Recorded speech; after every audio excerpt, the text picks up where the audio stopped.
You want to hurt someone? Try me instead. The words tore out of Vivien Harper before she could stop them. The checkered floor of Rosewood Diner gleamed wet under flickering neon at 3:22 in the morning as lightning fractured the darkness outside, rain hammering the windows in sheets that sounded like applause at a funeral. Two men in expensive suits stood in the back booth, Marco with a gun visible under his jacket like a promise, Sal cracking his knuckles with the casual confidence of someone who had never been told no. They had an elderly man trapped between them, his trembling hand spilling coffee across the worn red vinyl, his voice begging in whispers they did not hear. Vivien stood between them now. 5 foot for in orthopedic shoes that had cost $47, she did not have an stained apron that smelled like grease and broken dreams. She gripped a coffee pot like a weapon, her knuckles white, her voice cutting through their threats with something forged in survival rather than fear. Something forged in 17 days of sleeping in her car with her daughter in the back seat, Lily curled against the window with her small hand pressed to the cold glass. Marco laughed. A sound like breaking glass. Like a knife dragged across tile. You challenging us, sweetheart? His voice was thick with amusement, the kind of amusement that precedes violence. Sal stepped closer, close enough she could smell cigarettes and rainwater and the cologne that cost more than she made in a month. His shadow fell across her face. She did not step back. What Vivien Harper did not see was the man watching from the shadows near the kitchen door. Vincent Corsetti. 51 years old, 6'2", with silver threading through his dark hair like fault lines in marble.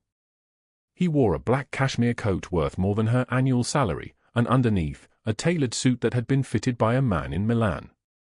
A scar ran from his left eye to his cheekbone, a permanent reminder of the night his father was murdered when Vincent was 17 years old, bleeding in an alley while the city pretended not to notice. He watched Vivien plant her feet wider. Watched her raise that coffee pot higher. Watched her jaw tighten but her hands remain steady. Watched her not shake. In 15 years, Marco and Sal had never seen their boss step forward quietly. Had never heard his voice drop like that, like thunder rolling across a distant sky, like a curse wrapped in silk. Marco! Stand down! The words fell into the diner like stones into water. Marco's hand froze halfway to his weapon. Sal's cracking knuckles went silent. The old man in the back booth stopped breathing. Vincent moved from the shadows into the neon glow. Every step deliberate. Every movement controlled. His eyes found Vivien's for 3 seconds, 4, 5, long enough for her to understand that the situation had changed, long enough for her to feel the weight of his attention like a physical thing pressing against her chest. What she did not know was that the man she had just challenged to protect a stranger was the most dangerous person in Chicago. What she did not know was that Vincent Corsetti had come to Rosewood Diner at 3 in the morning because Harold Brennan, the man who owned the building where Vivien lived, had sent Marco and Sal here to collect something that could not be paid. What she did not know was that Vincent had already decided Harold Brennan's time was finished. He simply did not know why yet. Now let us go back. 3 hours earlier. Back to the moment before everything changed. Vivien Harper stood behind the counter at midnight, counting $17 in tips. 17. Placed in a ceramic mug shaped like a smiling cat by customers who had ordered coffee and eggs and had left her less than the cost of a subway token. Her hands were raw from washing dishes in water so hot it burned, her feet throbbed in the orthopedic shoes she had bought at a thrift store because her last pair had split open at the heel during a double shift. She was wearing the same uniform she had worn yesterday and the day before, burgundy polyester that hung loose because she had not eaten properly in 6 days. The Rosewood Diner was nearly empty at midnight. Just 3 late-night truckers in the corner booth, a woman nursing black coffee at the counter, and the crushing silence of a dying shift. Through the window, November pressed against the glass. Cold. Relentless. The kind of cold that seeped into your bones and reminded you that your body was just meat wearing out. Vivien's phone buzzed in her locker. She did not need to check it to know what it said. She already knew. The message had come every day for 14 days now. From Harold Brennan. From her landlord. $300,000. 5 days remaining. Not $300,000 to buy the apartment. $300,000, or she and her daughter would be on the street. The eviction notice sat in her purse like a heart attack waiting to happen. She had lost everything 2 weeks ago: her apartment, her savings, her daughter Lily's clothes in the warehouse fire that had consumed 3 city blocks on a night when the fire marshal was looking the other way because a man named Harold Brennan had paid him to. Her daughter had worn the same 2 dresses since then. Hand-me-downs from a shelter volunteer. Underwear she washed in the bathroom sink of truck stops. Shoes with holes in the sole. The bell above the door chimed. A new customer. Vivien pulled her hair back tighter, smoothed her apron, and moved to the register with a smile she had perfected over 8 years of night shifts. The smile that said everything is fine. The smile that said she was not sleeping in a 2003 Honda Civic. The smile that said her daughter did not ask every morning if they could go home. Vivien worked until 4 in the morning. When she clocked out, she had earned $32 in additional tips, bringing her total to $49 for the shift. $49 to last 4 days. She could buy gas and a half-gallon of milk and nothing else. She calculated it all in her head as she walked to the employee parking lot, her breath forming clouds in the November darkness, her hands shoved deep into pockets that were empty except for tissues and a small object she kept with her always. A child's first shoe. Lily's first shoe. Soft leather, barely worn, from when Lily was born and the world was different. When Vivien was different. When she still believed that working hard meant you would survive. She sat in her car and held that shoe in both hands and let herself cry for exactly 4 minutes. Then she stopped. Crying used calories she could not afford to waste.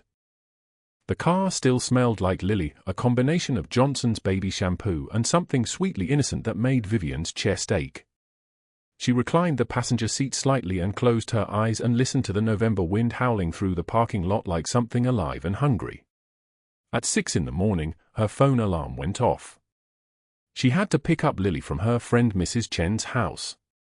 Mrs. Chen, who was 64 years old and had taken Lily in at night because Vivien could not afford daycare anymore. Mrs. Chen, who asked for nothing, who slipped crackers and cheese into Lily's small backpack, who was slowly becoming more of a mother to her daughter than Vivien was. The thought made her want to drive the car into something. Instead, she started the engine and drove through the grey morning light toward Mrs. Chen's apartment on the west side. Lily was already waiting outside when Vivien arrived, holding Mrs. Chen's hand. 4 years old. Small for her age. Wearing one of those hand-me-down dresses, the green one with flowers that Lily hated but never complained about. When she saw her mother, her entire face changed. Her eyes got bigger. Her mouth opened like she was seeing something miraculous. "Mommy." Vivien pulled her daughter into her arms and breathed her in and felt something break inside her chest. Lily weighed nothing. Weighed less than hope. Weighed like a bird made of paper. Mrs. Chen watched from the doorway, her face careful and kind in a way that made Vivien feel ashamed of things that were not her fault. "I packed lunch for Lily," Mrs. Chen said quietly. "Sandwich and apple. You eat too, Vivien. You getting too thin." Vivien nodded and could not speak. Could not promise anything because she had nothing left to promise with. She drove Lily to school with the radio off and the windows closed against the cold. Lily sat in the back seat. The car seat was broken, but it was better than nothing, and hummed a song she had learned from a YouTube video at Mrs. Chen's apartment. A song about colors. Vivien had heard it 17 times already, but today she heard something different in it. Colors for happy days. Colors for sad days. When she feels sad, look at this. Lily was singing about colors. Singing like she did not know her mother was drowning. Singing like the world was still good. At the school gate, Vivien knelt down and looked her daughter in the eyes and held her face gently between her palms. "You are so brave, baby." "You know that?" "You are the bravest person I know." Lily nodded seriously, the way 4-year-olds do when they are trying to understand something adult and terrible. "Mommy, are we going to get a house again?" Vivien's vision swam. The November morning blurred like watercolor. "We're going to figure it out," she whispered. "I promise. Mommy is going to figure it out." She did not tell her daughter that she had no idea how. Did not tell her that she had prayed to a God she no longer believed in. Did not tell her that Harold Brennan had sent her a message yesterday that said maybe they could work out a different arrangement if Vivien was willing to be reasonable about certain things. Certain things that made her skin crawl. She kissed Lily's forehead and watched her walk toward the school building, watched her join the stream of children, watched her disappear into a place where she was safe and fed and cared for by people who did not want to hurt her mother. Then Vivien got back in her car and drove toward the Rosewood Diner, where she would work another double shift, and where that night at 3:22 in the morning, a man named Vincent Corsetti would walk through the door and change her life in ways she could not imagine. But that was still hours away.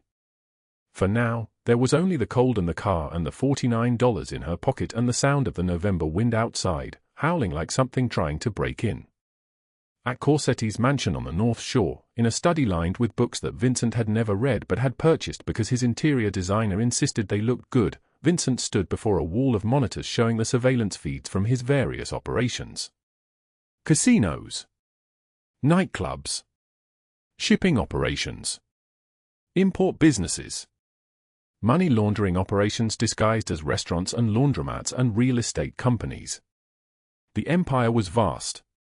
The empire was silent. The empire had been built on vengeance, and it was ruled by a man who had learned long ago that mercy was another word for weakness. Marco stood to his left. Sal to his right. Both men had worked for Vincent for more than a decade. Both men would have walked into fire if he asked them to. "The Harold Brennan situation needs attention," Vincent said quietly. He was always quiet when he was angry. His voice did not rise. His voice never rose. It simply became more dangerous, like a blade wrapped in velvet. "Brennan is skimming the property taxes again?" Marco asked. "Worse," Vincent said. "He is hurting people.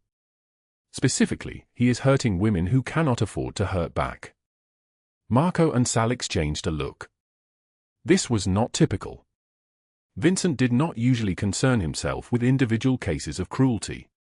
The city was full of people hurting people who could not afford to hurt back.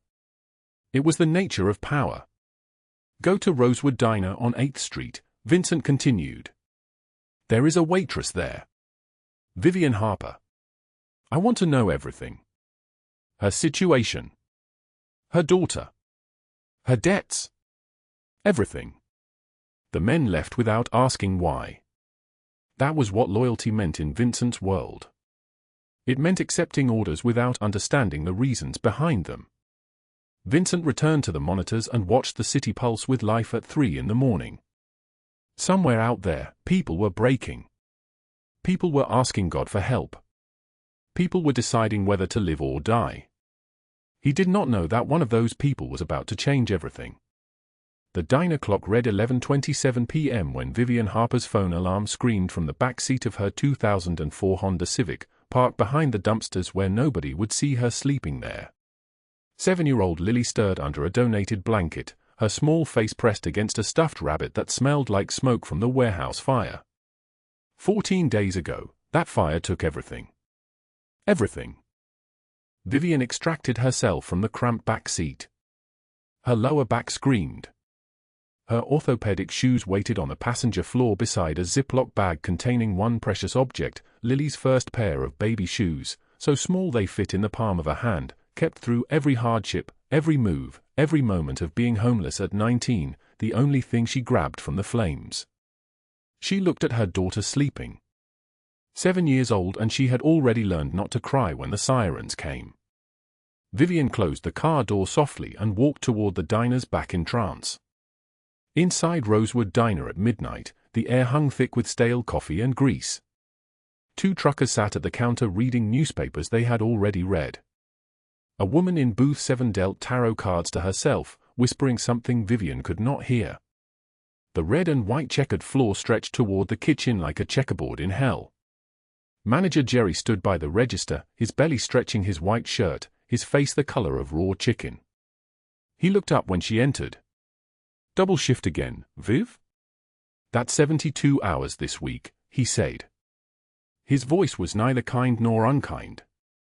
It was simply the voice of a man who had seen 100 women in her exact position and knew none of them would say no. She nodded and tied her apron. The fabric was rough against the burns on her forearms, still healing from the day she ran into the flames looking for her daughter's winter coat. Just a coat. She had been so stupid. "You eating today?" Jerry asked. She shook her head. "I'll take the voucher for tomorrow." "For Lily." Jerry slid a meal voucher across the counter. His eyes were tired. He had been doing this job for 23 years and had learned that kindness and cruelty were sometimes the same thing depending on what angle you viewed them from. Vivien's hand shook as she poured the first cup of coffee at 12:15 a.m. The trembling was not from cold. The trembling was from the fact that she had not eaten in 19 hours, saving her meal voucher for Lily's breakfast. Her body had learned to run on fumes and coffee and the fierce knowledge that if she collapsed, her daughter would collapse with her. By 1:33 a.m., the diner was nearly empty. Vivien stood in the back room counting her tips in crumpled bills and coins. $17. She counted them 3 times. The math did not change. $17. That was all. She pulled the Ziploc bag from her apron pocket and felt those tiny shoes through the plastic. Her baby's shoes. Her baby was 7 now. Those shoes fit her when she weighed 6 pounds and could fit in the crook of an arm. The foreclosure notice was in her other pocket, folded into a square so small it was easy to pretend it did not exist. But it did exist. $300,000 or eviction in 5 days. 5 days. She thought about Harold Brennan, the landlord, the way his predatory smile revealed yellow teeth like a hyena. The way his hand had lingered on her car door that morning in the motel parking lot. The way he said, "$300,000, Vivien. Or we can work out another arrangement." His eyes had traveled down her body. She had slammed the door on his fingers and felt something inside her go cold and hard like stone. Outside, the summer storm was arriving. First distant thunder, then the temperature dropped 15 degrees in minutes, then rain hammered the diner windows like fists demanding entry. The neon sign outside flickered, Rosewood Diner in pink and blue letters breaking apart and reassembling in the lightning.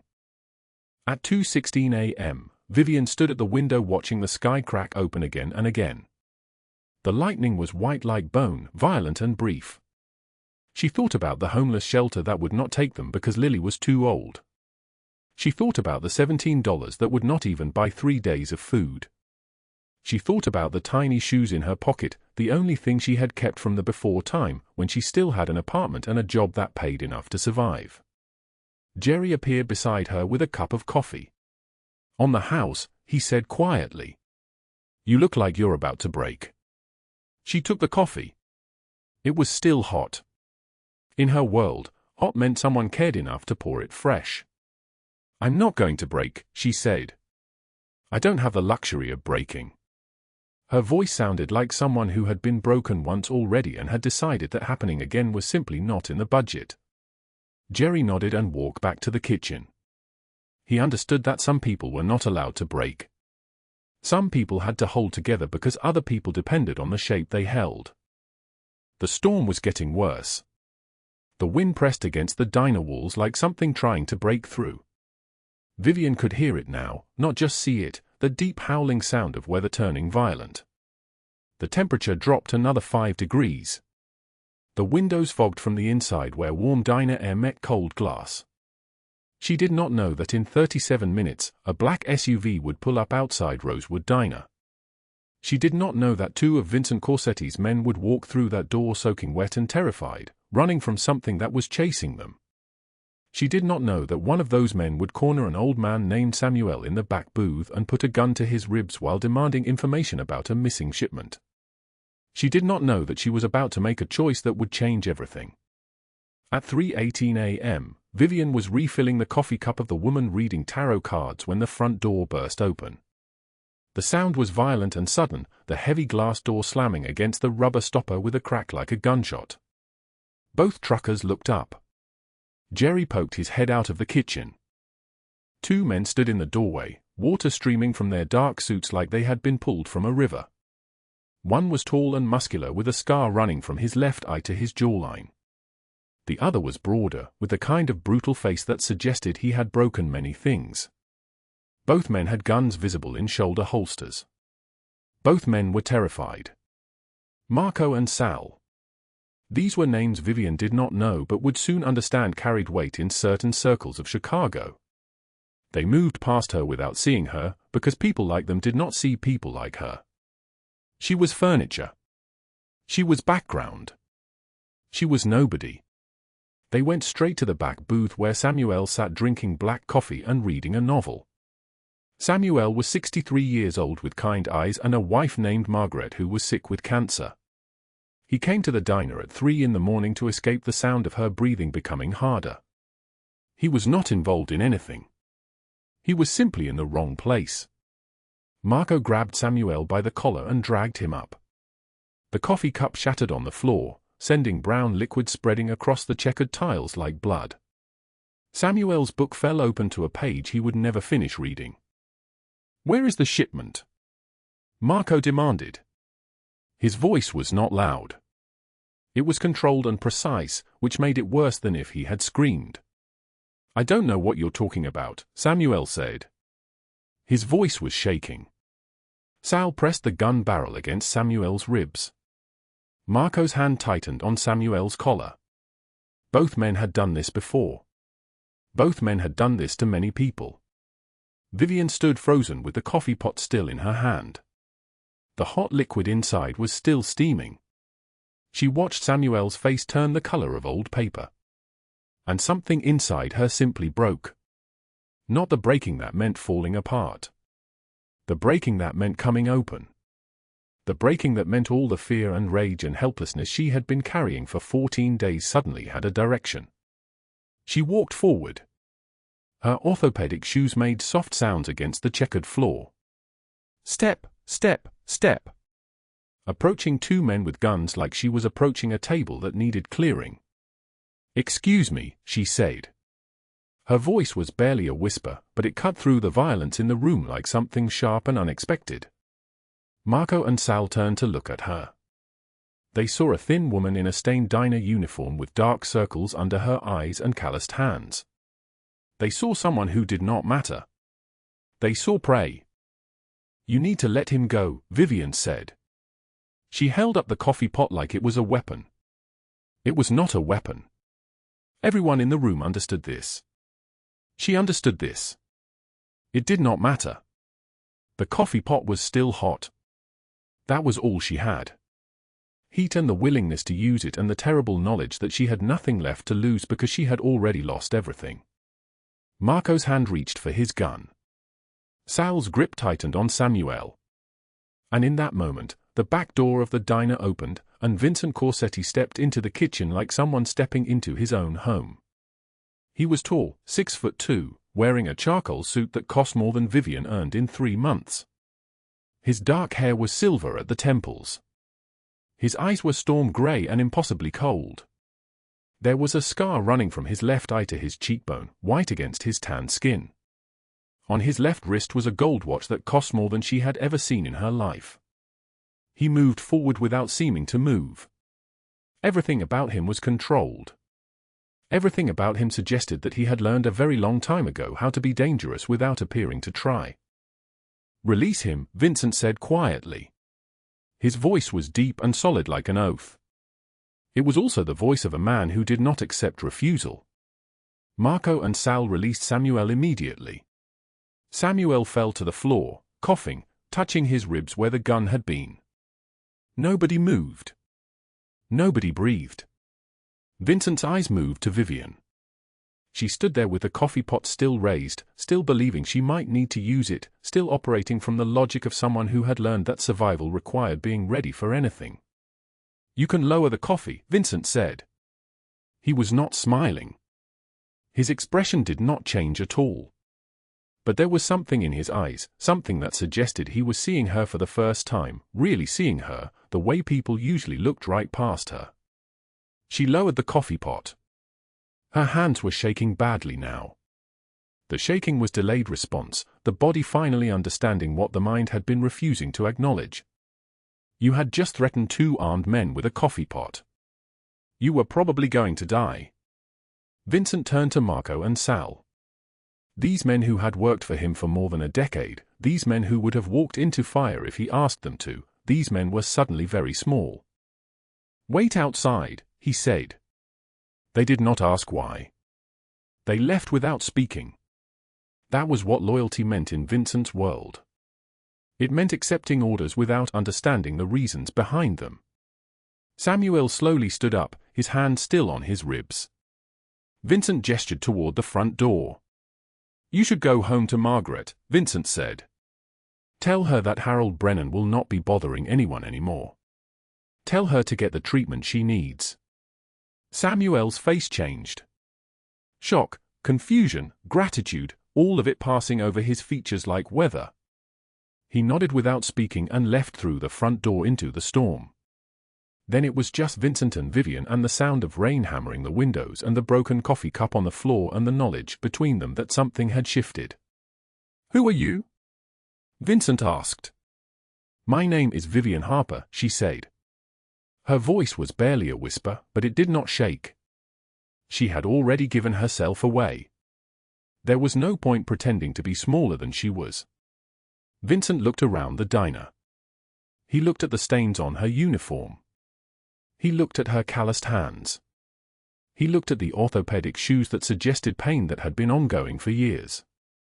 He looked at the Ziploc bag in her apron pocket and seemed to understand without being told that something precious was inside it. "Tell me about yourself," he said. And Vivien did something she almost never did. She told the truth to a stranger. She told him about the warehouse fire. She told him about losing everything 14 days ago. She told him about sleeping in her car with her 7-year-old daughter. She told him about the $17 in her pocket that was supposed to last until payday. She told him about Harold Brennan and the $300,000 and the way he looked at her like she was something he could own. The words came out in a rush, like they had been waiting all this time for someone to finally ask. By the time she finished, tears were running down her face, but her voice had not broken. Her voice had become harder instead, like something being forged in fire. Vincent listened without interrupting. His expression did not change. But something in his chest, something that had been cold and still for 15 years, stirred like an animal waking up after a long sleep. "You were willing to fight armed men with a coffee pot," he said. It was not a question. "My daughter is asleep in my car," Vivien said. "I would fight anything with anything for her." Vincent nodded slowly. He pulled out a phone and made a call. Marco answered immediately. "Investigate Harold Brennan.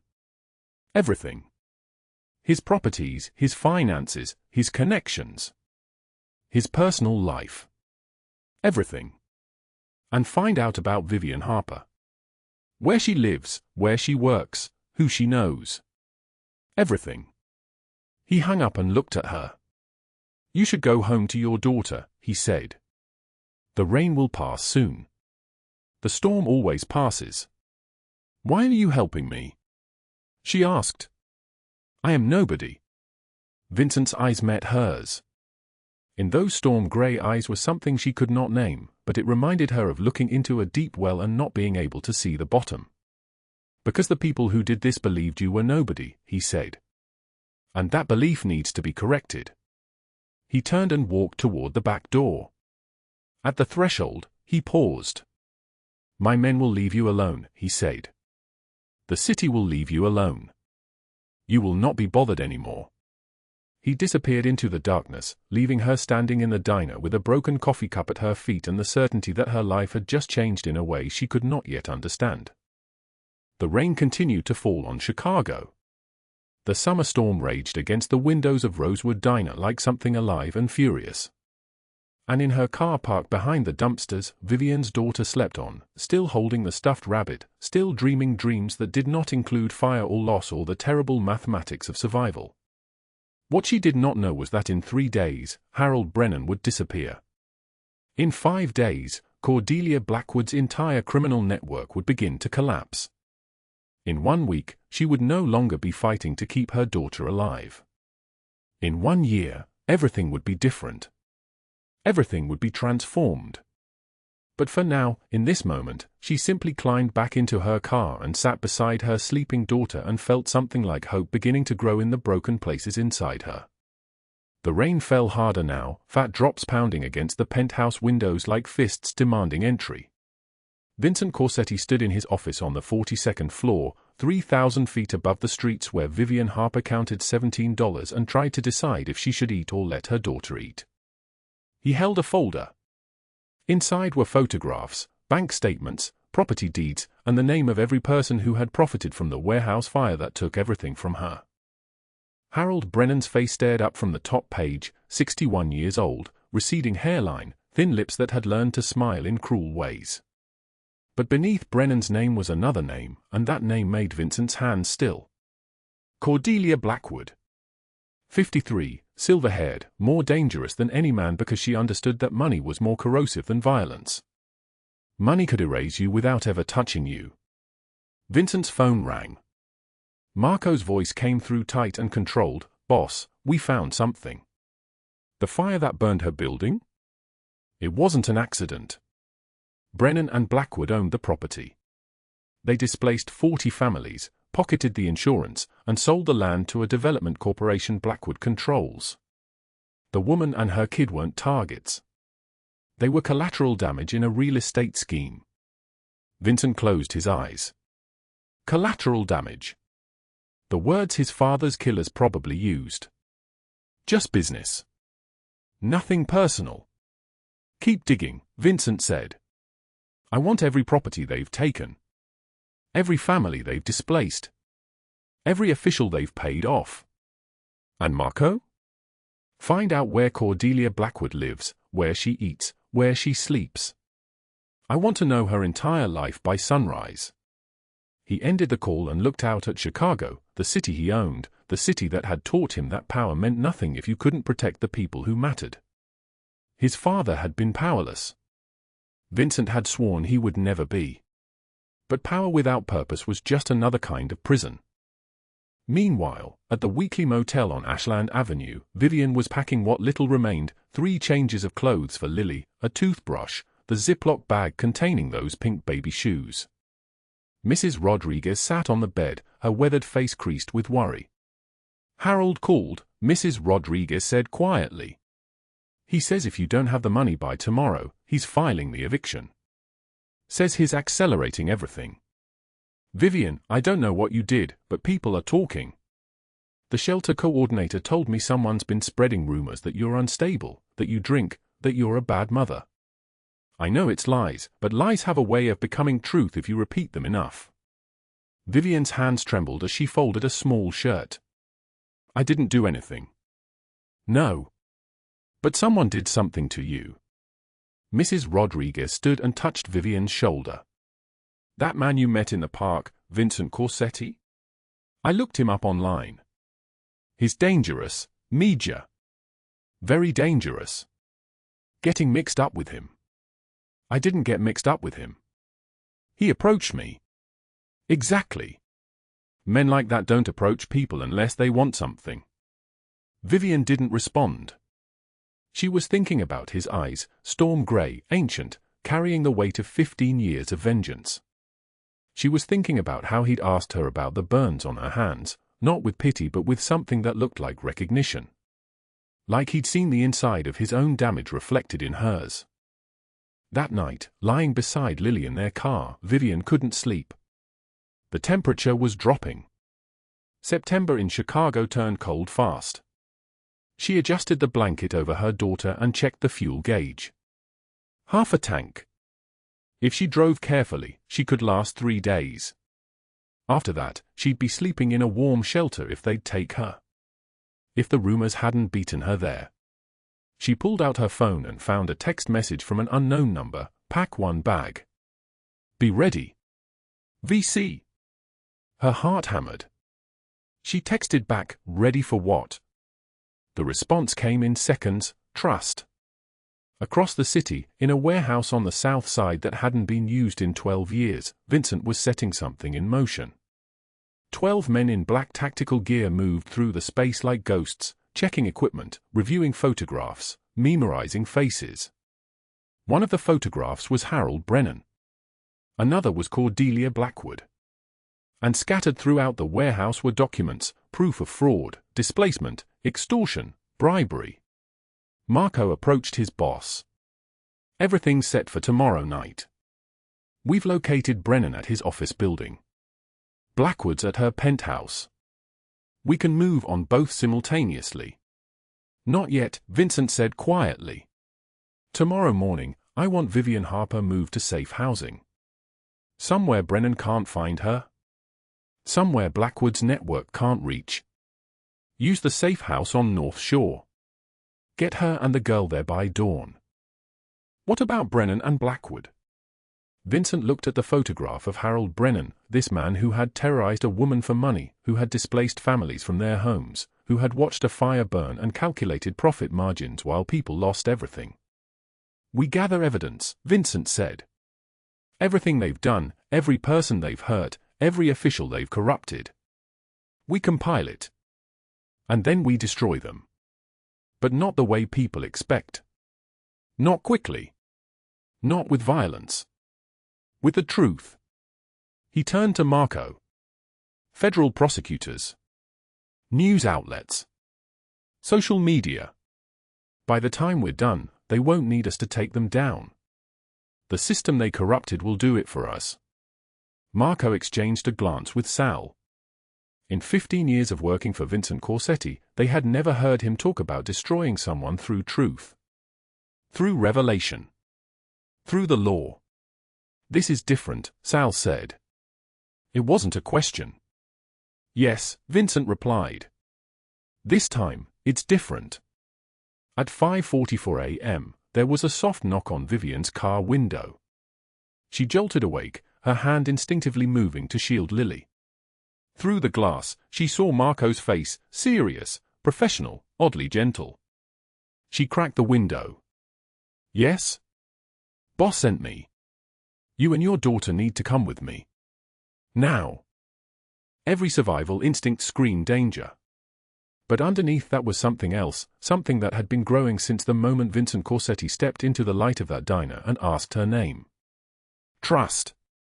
Dangerous, irrational trust. She woke Lily carefully. "We're going somewhere safe, baby. Pack your most important things." Lily, drowsy and confused, clutched her stuffed rabbit and the small backpack containing her school things and 3 changes of clothes. The black SUV was waiting, engine running, windows tinted dark. Marco opened the rear door and helped them inside, his movements careful and respectful.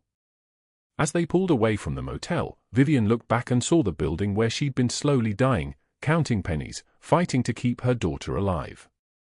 She didn't know that in 6 hours, federal agents would arrive at Harold Brennan's office with a warrant. She didn't know that Cordelia Blackwood's entire network was being dismantled simultaneously, her bank accounts frozen, her communications intercepted, her corruption exposed to every news outlet in Chicago. She didn't know that Vincent Corsetti had decided her life was worth more than his silence, and that sometimes the most dangerous man in the city could be the gentlest. But as the SUV turned onto the lake road and Lily fell asleep against her shoulder, Vivien felt something she hadn't felt in years. Safety. Not the temporary safety of a locked door or enough money for one more night.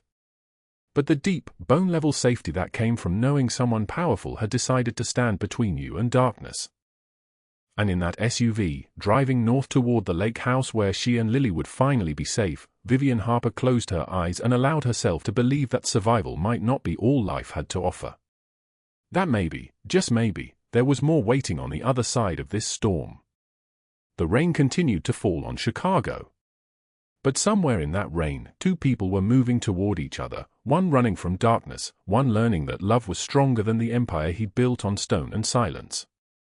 The rain fell in sheets across Chicago, turning the motel parking lot into a mirror of broken light. Vivien Harper sat in her Honda, hands shaking, watching the clock on the dashboard flip to 11:47 in the evening. 2 garbage bags sat in the trunk containing everything she and her 7-year-old daughter owned. In the back seat, Lily slept clutching a smoke-stained stuffed rabbit, her breathing steady and oblivious to the fact that they had exactly 1 hour before Harold Brennan's eviction notice became their new address, a shelter bed, if they were lucky. A parking lot bench if they were not. The windshield wiper squeaked against the glass, left, right, a metronome counting down to nothing. Vivien held a Ziploc bag in her lap. Inside were 2 tiny pink shoes, faded from baby pink to nearly white, the soles worn smooth from a 7-year-old girl's first steps. She'd kept them since the day the shelter worker gave them to her in the maternity ward, whispering, "Every baby needs their first shoes." That had been a different life, a different Vivien who still believed good things happen to good people. Now those shoes felt like evidence of a crime, the crime of being poor enough that a man like Harold Brennan could destroy her with a smile and a handshake. Her phone buzzed. A text from the shelter intake coordinator, "Call us back ASAP." Something came up. Vivien's stomach tightened. She didn't call back. She already knew what had come up, the lies Cordelia Blackwood had paid to plant. Unstable. Violent. Danger to the child. Those words, spoken confidently enough, were more powerful than any truth. The passenger door handle was cold against her palm. She could just walk. Keep walking into the rain. Lily would be found, taken somewhere safe, somewhere with food and heat and clean clothes. Somewhere without a mother who couldn't protect her. The door clicked open. Cold rain sprayed her face. 1 foot touched the pavement. The world blurred around her. Then Lily's voice, thick with sleep, barely audible over the rain. "Mommy? Where are you going?" Vivien looked back at her daughter, 7 years old, too thin, wearing borrowed clothes, clutching that rabbit like it might disappear too. She closed the door. "Nowhere, baby. I'm not going anywhere. Because someone has to stay. Someone has to fight. Even when fighting seems impossible." 3 spaces away, Marco sat in a black SUV with the engine running, a phone pressed to his ear. "Boss, you need to see this. She's at her breaking point." The rain hammered against the windows of his car. "Yeah. Right now." Vincent Corsetti received the call at 12:33 in the morning, standing in his study with a glass of scotch that he'd been holding for 2 hours without drinking. The study was all dark wood and leather, floor-to-ceiling bookshelves containing volumes he'd never read, windows overlooking a city that trembled at his name. He listened to Marco's description without speaking. When he closed his eyes, his men would have said it was like watching storm clouds gather over a winter sky. When he opened them again, they were as cold as January. He made 2 phone calls. The first to Marco, pick up Vivien Harper and her daughter. Bring them to the safe house on Maple Street. Everything she needs is already there. She's under my protection now. The second call went to a number that didn't appear in any directory, answered by a man whose job was doing things that didn't appear in any official record. "It's time. Harold Brennan. Tonight. I want him alive but gone. Cordelia Blackwood tomorrow morning." By 1:15 in the morning, Marco and Sal were gently waking Vivien, their movements careful and respectful. "Mr. Corsetti sent us. You're safe now. Come with us, please." Vivien's first instinct was to run, to fight, to grab her daughter and drive.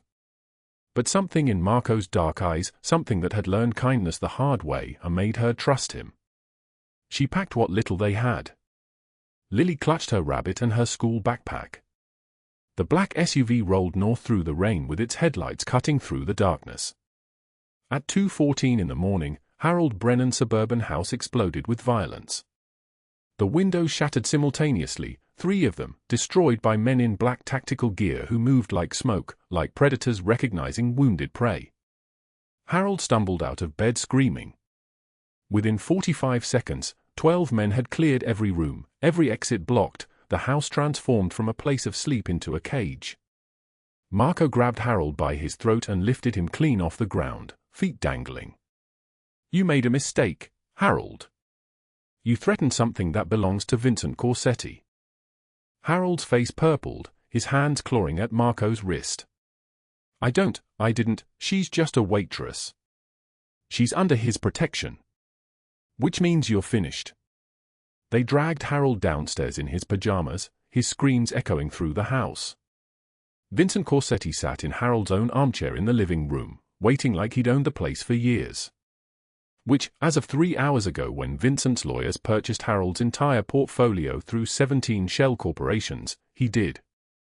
Harold collapsed to his knees, trembling like a wounded animal. Mr. Corsetti, please, I didn't know, I would never have, please. Vincent's voice was quiet, almost gentle, which made it infinitely more terrifying. You threatened a woman and her child. You used housing as leverage for things no woman should ever have to choose. You made her feel powerless. He stood, walked closer until Harold could smell the expensive cologne, the leather, the authority that hung around him like smoke. I know what powerless feels like, Harold. I'm going to teach it to you. Harold wept openly, his entire body shaking. What do you want? Money? I'll give you everything. I don't want your money. I want you gone.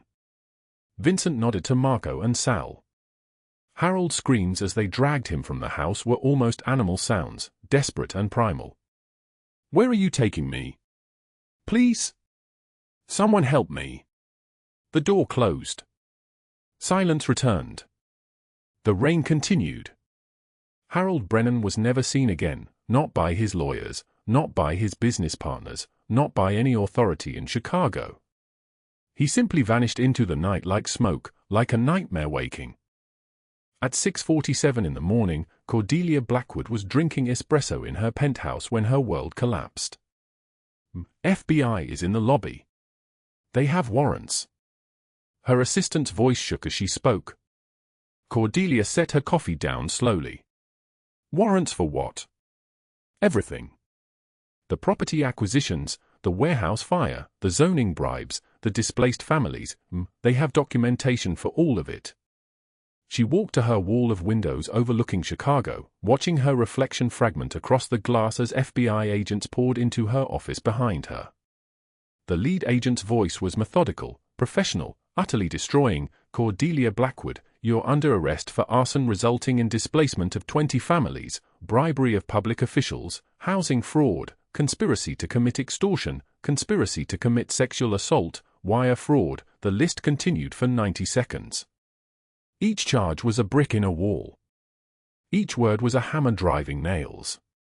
Cordelia's knees buckled. Who did this? The FBI agent almost smiled. Does the name Vincent Corsetti mean anything to you? By 8 in the morning, her arrest was on every channel. By noon, every corrupt official in her network was also in FBI custody. By 3 in the afternoon, her assets were frozen, her company dissolved, her name permanently synonymous with corruption and cruelty. The newspapers would eventually report 40-year federal prison sentence for Cordelia Blackwood. She would spend decades in a cell, every day a reminder that Vincent Corsetti didn't kill his enemies. He destroyed them methodically: reputation, finances, freedom, future. At 7 in the morning, Vivien woke in an unfamiliar bed with sunlight streaming through unfamiliar windows. The sheets smelled like lavender, clean and safe.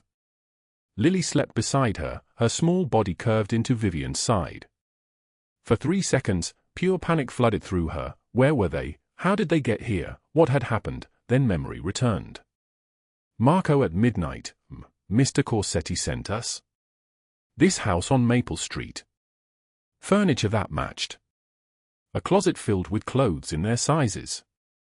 A refrigerator stocked with food. A note on the kitchen counter in precise handwriting: you're safe. Harold Brennan will never threaten you again. Neither will anyone else. Rest. We'll talk soon. VC. She stood and walked to the window. Below, Chicago spread out under a clearing sky, the rain finally stopping. For the first time in years, Vivien Harper felt something she'd forgotten the shape of. Safety. At 3 o'clock in the morning, Vivien Harper locked the diner door and found Vincent Corsetti waiting on the empty street, the Chicago wind cutting cold between them like a blade wrapped in ice. Rain had stopped hours ago, leaving the pavement slick and gleaming under the streetlights. She could see the tension in his shoulders, the way his jaw tightened as he watched her approach. He'd come every night for 3 weeks now, always late, always alone, always carrying something he couldn't quite name. "You're worried," she said. "Not a question." "My enemies are circling," Vincent said quietly. His voice was steady, but she heard the weight underneath it. "They've noticed you." "Noticed Lily?" "They're looking for leverage." Vivien felt the word settle into her chest like stones. She'd known this was coming. She'd seen the way Marco and Sal exchanged looks when Vincent smiled at something she said. She'd caught the tail cars following them to the house on Maple Street. She'd heard the whispers in the shelter community, the famous Mafia boss spending time with a waitress, a single mother, a nobody. "So what are you saying?" she asked, though she already knew. Vincent didn't answer immediately. He reached for her hand, the scarred one, burned from the warehouse fire, and held it like it was fragile enough to break. "I'm saying I won't let anything happen to you. I'm saying I've spent 15 years building walls, and you're the first person in all that time who's made me want to take them down. I'm saying," his voice dropped lower, "I'm saying I love you, and I'm terrified." The words hung in the cold air between them. Vivien's throat tightened. Behind Vincent, the neon signs of the closed shops reflected red and blue across the wet street. Somewhere distant, a siren wailed, the sound of the city that never stopped moving, never stopped hurting, never stopped taking from people like her. "I can't stay," she whispered. "Don't say that. Vincent, I won't be the reason you're weak. Your father died because you loved him. I won't be that for you. I won't be the thing they use to destroy you." His grip on her hand tightened. "You're not understanding. You're not my weakness. For 15 years I've been a ghost, Vivien. Walking and talking and moving pieces across a board like I was still alive. But I wasn't. Not really. And then you stood between my men and an old man with nothing but a coffee pot and courage, and something cracked open inside me. You did that. You made me human again." Vivien pulled her hand away. "I have to think about Lily. I have to. Then think about her future. Think about what I can give her. A safe home. An education. A life where she doesn't sleep in cars or count change for food." His dark eyes found hers in the streetlight. "Think about what we could build together." She turned away from him, unable to hold his gaze. "I'm going to go home. I'm going to pack what we have. And I'm going to write you a letter explaining why I have to disappear. Because that's what I do, Vincent. I survive by disappearing. Vivien. Good night." She walked away before he could stop her, before she could change her mind, before the weight of what she felt crushed her completely.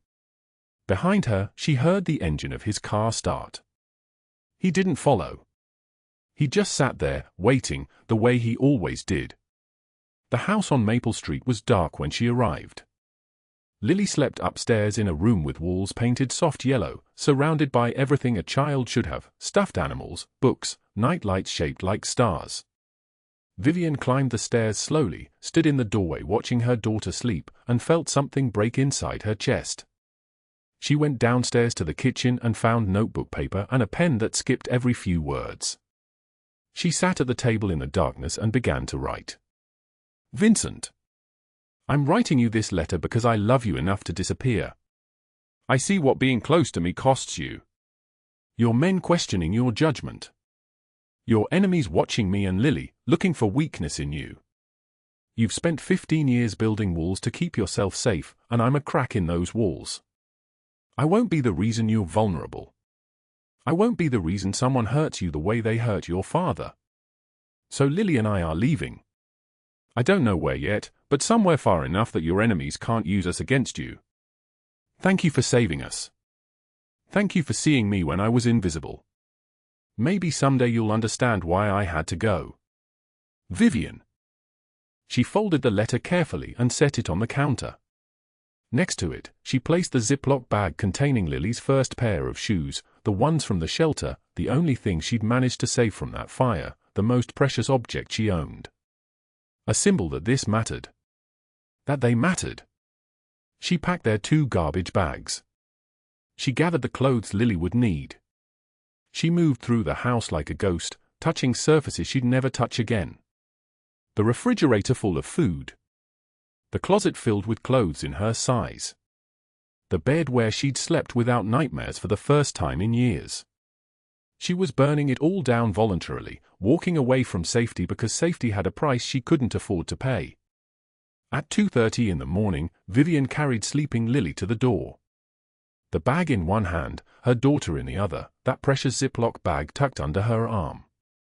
She opened the door to leave. Vincent stood on the porch. Rain had started again, running down his dark hair, soaking through the black shirt he wore. His hand was raised to knock. His breathing was hard, like he'd run the entire way across the city. He saw the bags. Saw Lily in her arms. Saw the letter through the open door on the kitchen counter. His expression shattered. "Don't," he said. One word. "Everything." "I have to," Vivien whispered. "I won't make you weak. You make me human." He stepped closer, and she could see the water running down his face, rain or tears, she couldn't tell. "For 15 years I've been a ghost. Walking and talking and running an empire but not actually alive. And then you with your ridiculous courage and your burned hands and your daughter who draws pictures of rainbows, you made me remember what it feels like to want something beyond revenge and power."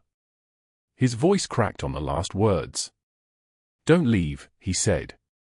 "Please." Lily stirred in Vivien's arms, waking up, confused. She saw Vincent and her small face brightened. "Mr. Vincent? Are you okay? You look sad." Vincent knelt to her level, this man who'd built an empire on fear and violence, and his dark eyes glistened with tears. "I'm okay now, pick cola. I'm okay now." He looked up at Vivien. "Stay. Let me try to be the man you see when you look at me." Vivien set down the bags. Her hands were shaking. "I'm terrified." "So am I," Vincent said quietly. He took her burned hand, the scarred one, and held it against his chest. She could feel his heartbeat, rapid and fierce. "But let's be terrified together. Please, Vivien. Don't disappear. Don't leave me alone again." And in that moment, standing in the rain with her daughter in one arm and this broken man holding her burned hand, Vivien Harper made a choice she'd never made before. She chose to stay. Comment below and tell us, what would you do in Vivien's position? Would you have walked away to protect him, or would you have stayed and fought? Share this story with someone you love, because sometimes the bravest thing we can do is simply refuse to give up on ourselves, on love, on the possibility that broken things can heal. Subscribe so you don't miss what happens next. Darkness cannot drive out darkness. Only love can do that. Thank you for being here until the very end.